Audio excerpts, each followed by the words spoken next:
غلطیوں کی نشاندہی کرنے پہ، اور جو بندہ عملاً یہ کہہ رہا ہے کہ پاکستان کے 3 ٹکڑے ہونے والے ہیں، خدا نہ خواستہ، اور یہ کہہ رہا ہے کہ پاکستان کا نیوکلیر پروگرام جو ہے وہ غیر محفوظ ہاتھوں میں ہے، کوئی نوٹس نہیں ہے۔ یہ ہے اصل وہ چیزیں جن کی وجہ سے کل حکومت ہار گئی اور نواز شریف جیت گیا۔ نواز شریف کا نظریہ جیت گیا۔ نواز شریف نے جو موبلائزیشن کی تھی، جو ایک ذہنی طور پہ قوم کو تیار کیا تھا، میں سلوٹ کرتا ہوں اس قوم کو۔ میں خوش ہوں اس بات پہ کہ قوم نے کل جو کیا ہے، زندہ قومیں اسی طرح کیا کرتی ہیں کہ آپ فیصلے جماعتوں میں، اگر ان کے فیصلے، اور تمام جماعتوں میں، ایک جماعت کی بات نہیں کرتا، میں کہتا ہوں جماعتوں کے اندر اگر اداروں کے لوگ کمپرومائز ہوں گے اور اگر وہ اس طرح جماعتوں کو چلائیں گے تو رد عمل اسی طرح آئے گا جو کل آیا ہے۔ میں یہ ضرور عرض کرنا چاہتا ہوں کہ آج جو حالات ہیں، اگر کوئی سنے سمجھے تو پاکستان کے بدترین حالات ہیں، کل کے بعد مزید ہوئے ہیں، اور اگر فیصلہ سازوں نے بند کمروں میں بقول عمران خان کے اسی طرح بار بار فیصلے کیے جاتے رہے تو پھر معاشی طور پہ تو بیڑا غرق پاکستان کا ہو گیا۔ اور یہ بھی بات کہتا جاؤں کہ ہمیں مینڈیٹ دیا تھا لوگوں نے، جب ہم نے کہا کہ ہم سیاست قربان کر رہے ہیں ریاست کے لیے، تو لوگوں نے مینڈیٹ ہمیں یہ دیا تھا کہ آپ معاشی طور پہ ملک کو سنبھالا دیں۔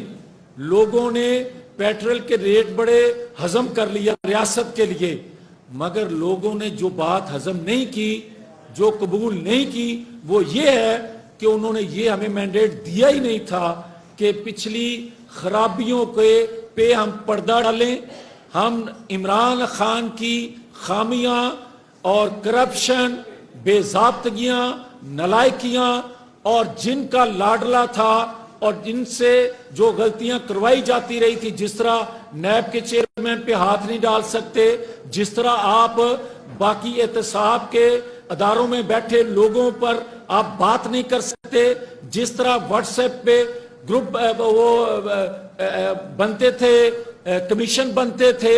ان پہ بات نہیں کر سکتے، ان پہ آپ خاموشی اختیار کریں گے، یہ ہمیں مینڈیٹ حاصل نہیں تھا، اور جس کی وجہ سے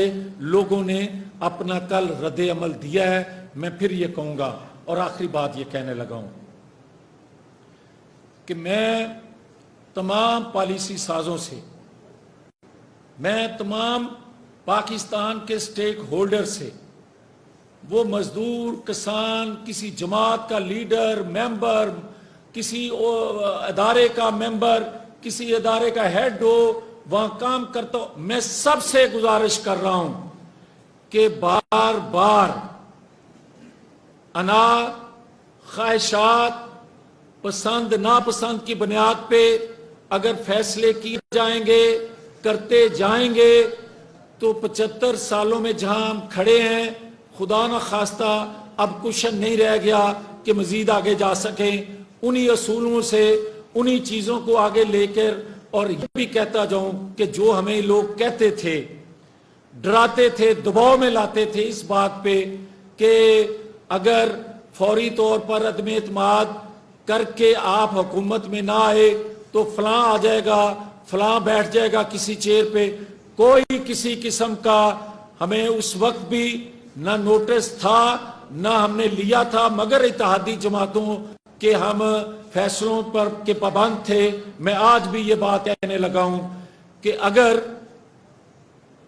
قوم کا موڈ آج جو ہے، اگر آج کوئی ماورا آئین قدم اٹھائے گا، آج ہمیں کوئی جیلوں میں بند کرے گا،